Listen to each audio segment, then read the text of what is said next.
O, paano yan? Nakaigit na. Siguro napanood naman ng mga taga Malacanang yung sa United Kingdom ni Vice President. At saka yung mga kalaban niya, lalong-lalo na ito si Ridon.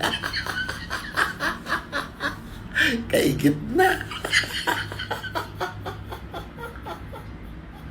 Grabe, no? We love you, Vice President Sara! Inday Sara Duterte! Sa Great Britain yan, ha? Mga butante yun, ha? Kaigit na. Oh. Alam mo, Mr. President, ha? Kahit na anong paninira ang gawin ninyo, hindi uubra dahil yung kredibilidad ninyo at integridad ninyo, yun ang questionable. Ha? Hindi maniniwala ang tao dahil between the two of you, layo. May integridad yung isa, ikaw wala. May kredibilidad yung isa, ikaw wala. Yung isa, matagal na nag-mayor sa Davao, ikaw nag-gobernador. Yung improvement ng inyong mga lugar, ang layo. Kaya yung tao, doon sa may track record. Ayaw nila sa may track record ng pagnanakaw.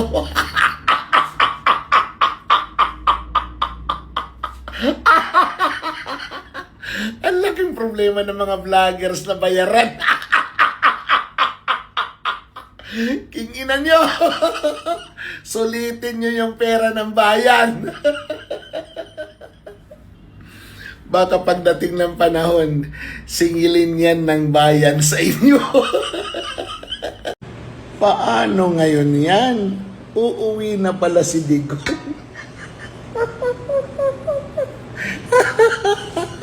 Ang dami nyo ng igit. Dadagdagan pa. Sabi ni Bibi Sara, uuwi na daw si Digong.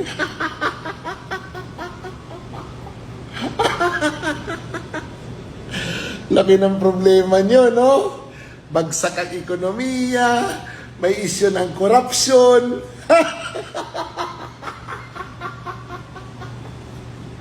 May issue ng drug addiction, ha?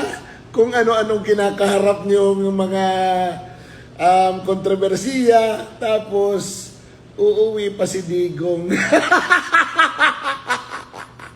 Wala na. Kaigit na. LBM! LBM! Yaw! When it rains, it pours. Aabangan talaga ng mga tao bukas sa SONA ni BBM ay kung makukulong na si Martin Romualdez at si Bonoan. Kasi last year sinabi niya mahiya naman kayo. Mahiya naman kayo sa mga anak na magbabayad ng utang dahil yung pondo ay ninanakaw nyo. Magbabayad ng utang. Ibig sabihin yung mga utang niya na 19 billion na. Ay, trillion. 19 trillion pesos na ang utang ni BBM. Oh my gosh. Mga 170,000 na yan bawat Pilipino. Kabilang na dyan ang mga sanggol. Oh, mahiya naman daw kayo.